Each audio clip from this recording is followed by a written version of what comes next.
Good evening mga bata!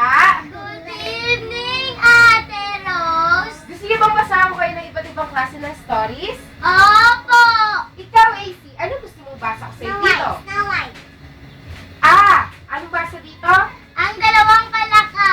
Ang dalawang palaka. Alam niyo ba kung ano ang palaka? Opo! Sila yung mga hayop na tumatalon. Sige, sisimulan na natin ang pagbasa ha. Once there was a two frogs living on the stream. They dreamed of settling in the lowlands of one day. May dalawang palaka na nakatira sa tubigan. Di ba ang palaka nakatira sila sa tubig? Opo. Pero nakikita natin sila sa lupa. Ngayon, yung dalawang palaka, pangarap nila na makapunta sa kapatagan. Dito, kapatagan ang pinangunguhayan ng mga tao. One day, they decided to go to the lowlands. They fell in love with the place.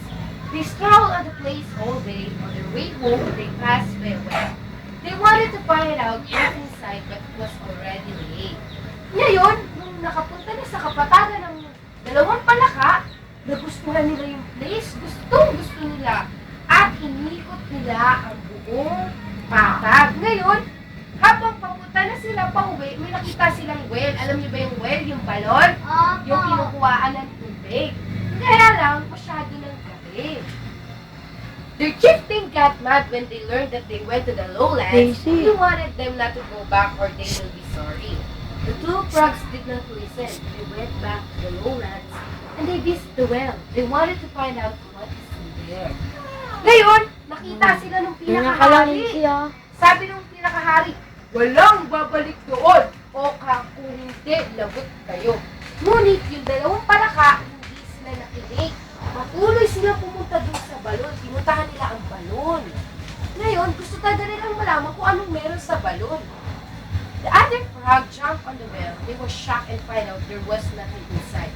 The well was deep and the frog could not jump outside. It was getting dark. The frog was still inside the well. The other frog patiently waited for his companion to get back.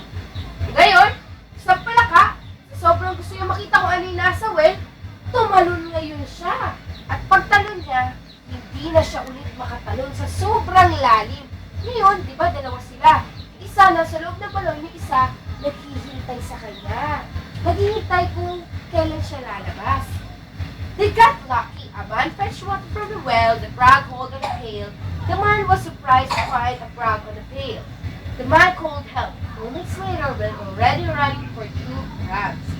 Ngayon, swerte ng dalawang palaka. Dahil nga hindi na sila makalabas, may mama na kumuha ng tubig. Diba ang balon kinukuhaan ng tubig? Pagkuha nilang ganun, nakita nila yung palaka. Swerte na lang sila at humingi ng tulong ang mama. Kaya lang, galit ang mga tao sa kanila. Gusto na silang patayin. The two got tired when they reached the stream. The chieftain along with some of their friends welcomed them.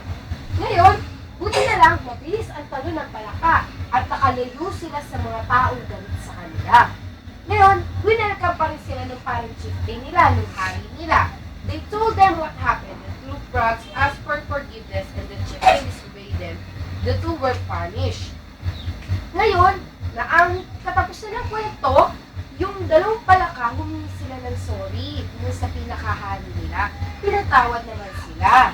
Ang aral na mapupulot dito is, be contented in what you have. O, mangarap ka lamang sa kaya mong abutin.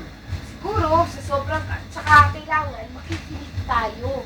Kasi ang matatanda, alam nila ang nakakabuti sa atin. Tingnan mo sila, hindi sila nakikinig. Kaya ganun lang nangyari. Naintindihan niyo ba ang kwento? Opo!